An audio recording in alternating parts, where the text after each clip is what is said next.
Welcome students. आज last class में हम लोग पढ़े थे विद्युत क्षेत्र और विद्युत क्षेत्र की तीव्रता के बारे में।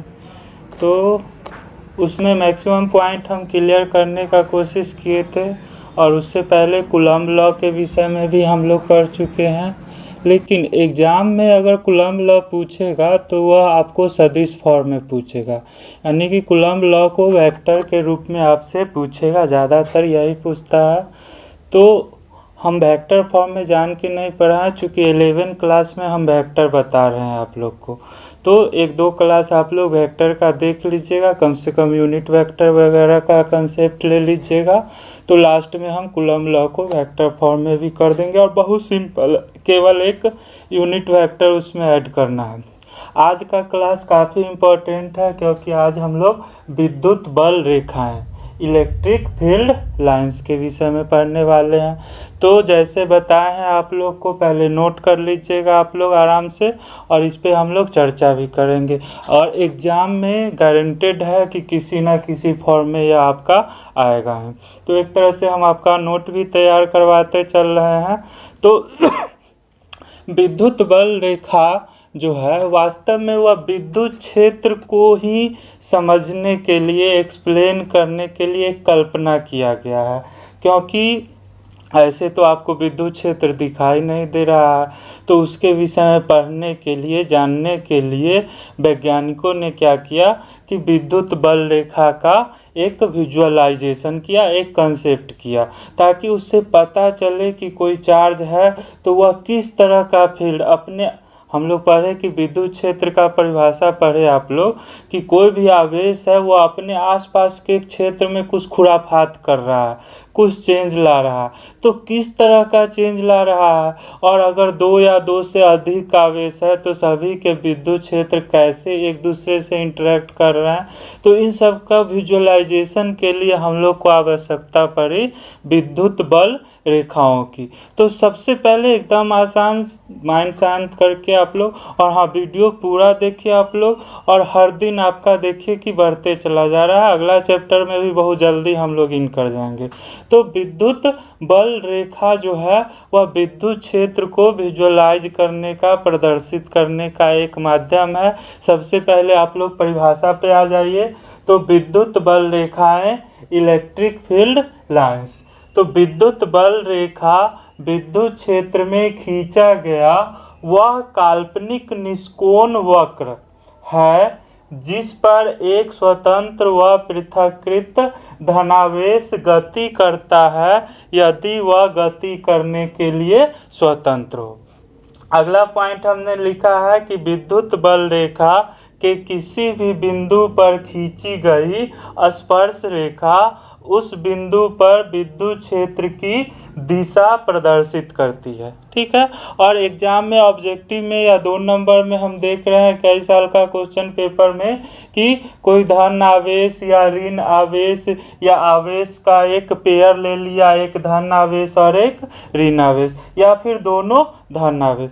तो शॉर्ट नोट में भी कहेगा कि कोई एक बिंदु आवेश है, धन आवेश है, उससे निकलने वाली विद्युत क्षेत्र रेखाओं को प्रदर्शित करें। 2 नंबर का क्वेश्चन बहुत आसानी से निकल जाएगा। तो फिगर बना दिए हम। अगर धन आवेश है तो हमेशा याद रखिएगा कि धन आवेश से बल रेखा बाहर की ओर निकलती है, देखिए फिगर बना हुआ है। और अगर ऋण आवेश है तो ऋण आवेश पे आके समाप्त होती है। एकदम याद रहेगा आप लोग को। और तीसरा है, एक धन आवेश है और एक ऋण आवेश है। तो देखिए धन से निकल रहा है और ऋण पे समाप्त हो रहा, तो यह फिगर हो गया। अगर दोनों धन आवेश है, चूंकि दोनों धन आवेश है तो आपको पता है कि 2 पॉजिटिव चार्ज है या सजातीय आवेश है, एक दूसरे को प्रतिकर्षित करता है। तो इसका भी देखिए इससे दूर हट रहा है बल रेखा, और इसका भी बल रेखा इससे दूर हट रहा है। तो ये फिगर आपका हो जाएगा। तो मेन यह चारों फिगर को एक बार अच्छा से आप लोग देख लीजिएगा, और याद रखना यही है कि विद्युत बल रेखा धन आवेश से निकलती है, ऋण आवेश पे समाप्त होती है। तो यहाँ तक आप लोग अच्छा से नोट कर लीजिएगा। और उसके बाद हम लोग थोड़ा सा और चर्चा करेंगे और इसी में एक और इम्पोर्टेंट क्वेश्चन आज हो जाएगा विद्युत बल रेखाओं के गुण।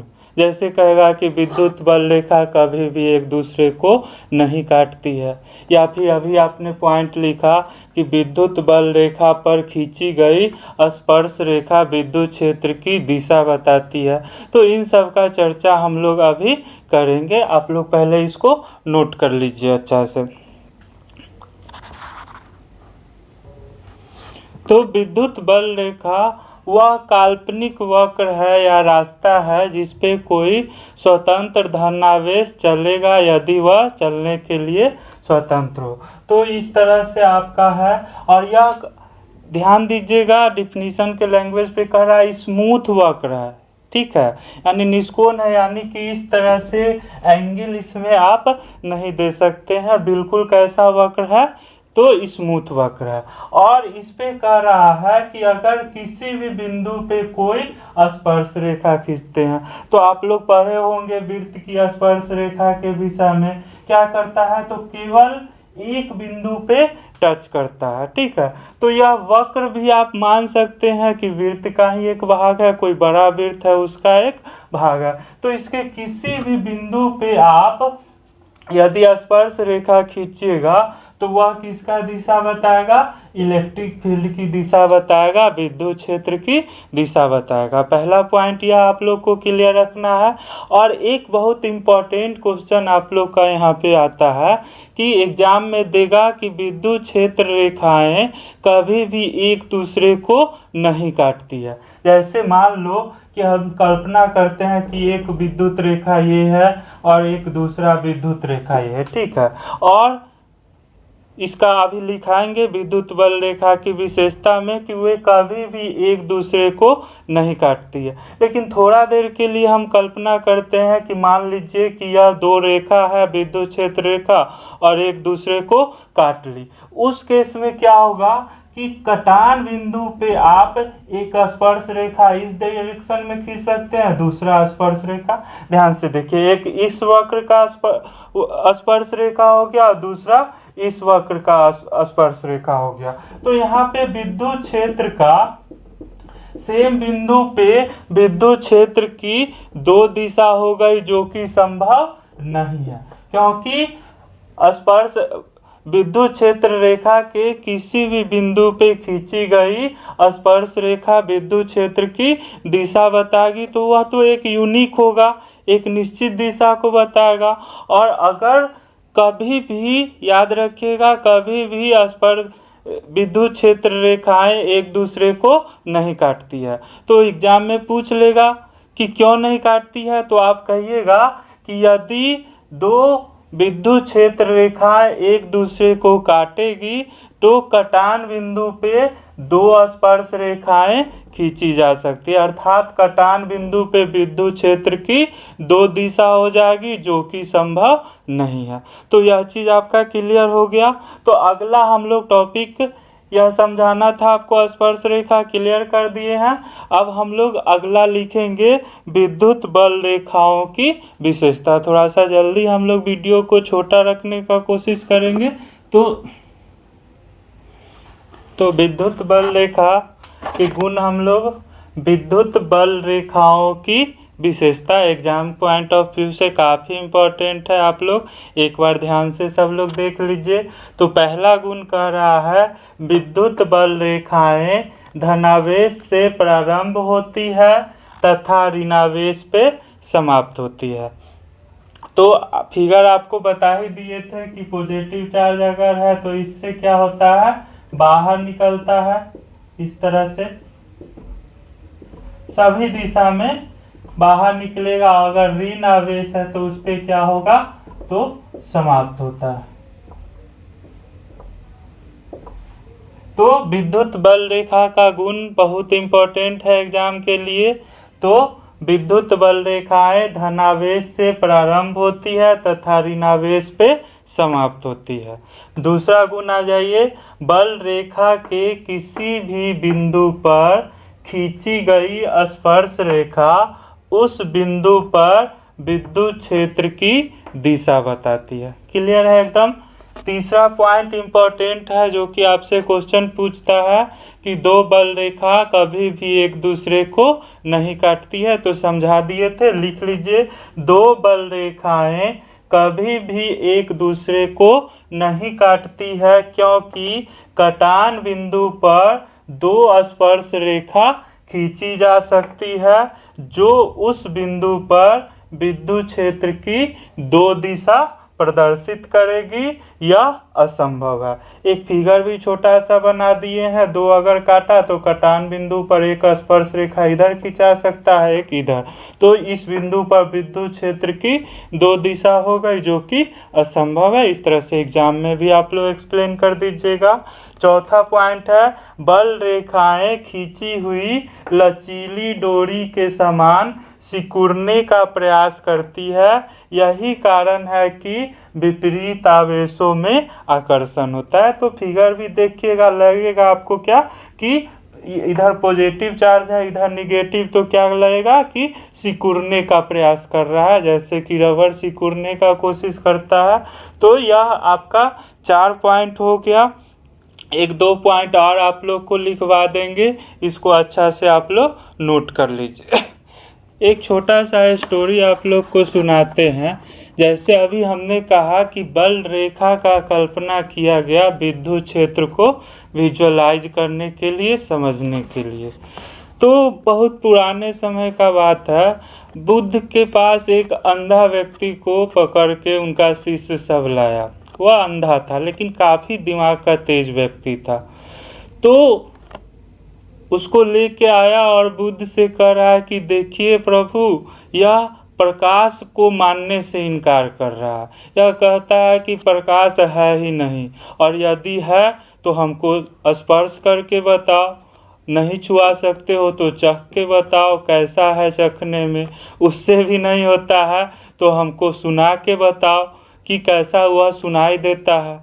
तो बुद्ध चकित थे और सभी शिष्य भी परेशान था। तर्क में वह सबको हराया जा रहा था कि अगर प्रकाश है तो हमको प्रूफ करके बताइए।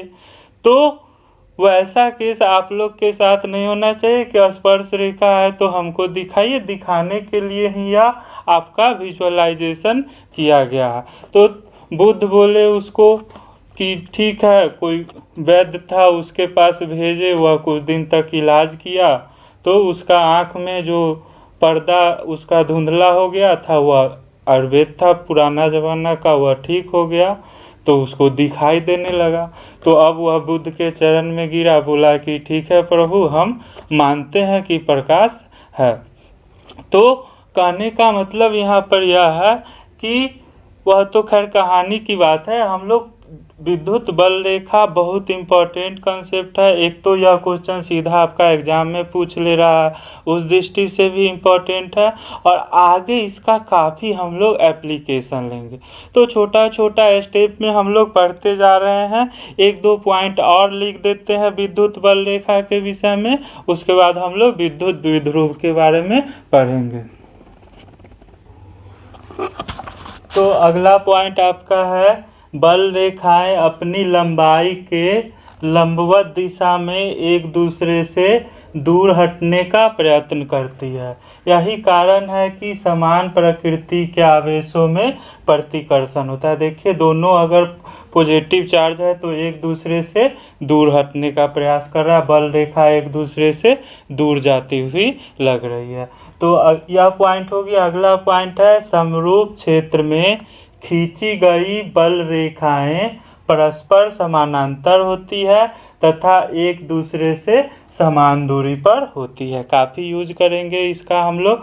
तो अगर समरूप विद्युत क्षेत्र आपको दिखाना है तो बल रेखा कैसे है देख लीजिए, फिगर बना दिए। सब एक दूसरे के समानांतर है और एक दूसरे से समान दूरी पे है। और लास्ट पॉइंट यह इम्पोर्टेंट है, इसका चर्चा हम लोग आगे करेंगे। कह रहा है विद्युत बल रेखाएं आवेशित चालक के तल से लंबवत प्रारंभ होती है अथवा तल के लंबवत समाप्त होती है। तो यह सारा पॉइंट हम आप लोग को लिखा दिए हैं, आप लोग अच्छा से इसको नोट कर लीजिएगा। देखिए नोट करना ज़रूरी है क्योंकि एग्ज़ाम में तो फाइनली आपको लिखना ही है। तो यह इम्पोर्टेंट क्वेश्चन है, आज आप लोग का करवा दिए। अगला क्लास में हम लोग विद्युत द्विध्रुव के विषय में भी वह भी जल्दी से कर लेंगे, 1-2 वीडियो में उसको भी समाप्त कर लेंगे। और इसको आप लोग ज़रूर नोट कर लीजिएगा। और एक चीज़ हमेशा आपको कहेंगे, देखिए कि हम आपको एक सिस्टम में लाने का प्रयास कर रहे हैं। आप लोग को एक रेगुलराइज, एक डिसिप्लिन वे में हर दिन थोड़ा थोड़ा पढ़िएगा। नहीं तो ऐसा नहीं है कि हम ये लिखेंगे तभी आप पढ़िएगा। कोई भी बुक निकालेगा और हम लिखाने में कोशिश कर रहे हैं बुक का ही लैंग्वेज जो प्रॉपर NCERT वगैरह लिखता है उसको फॉलो करें, ताकि एग्ज़ाम में आपका अच्छा मार्क्स मिले। और इतना पॉइंट है, इसमें से 4-5 पॉइंट भी दीजिएगा तो आपको, ऐसे तो सब पॉइंट इजी है, कोई दिक्कत आप लोग को नहीं है। तो यह वीडियो इतना ही रहने देते हैं। आप लोग थोड़ा सा प्रयास कीजिए, चैनल को और सब्सक्राइब करवाइए और इसको फैलाने का कोशिश कीजिए ताकि हमको थोड़ा सा एनर्जी आता रहे। ठीक है।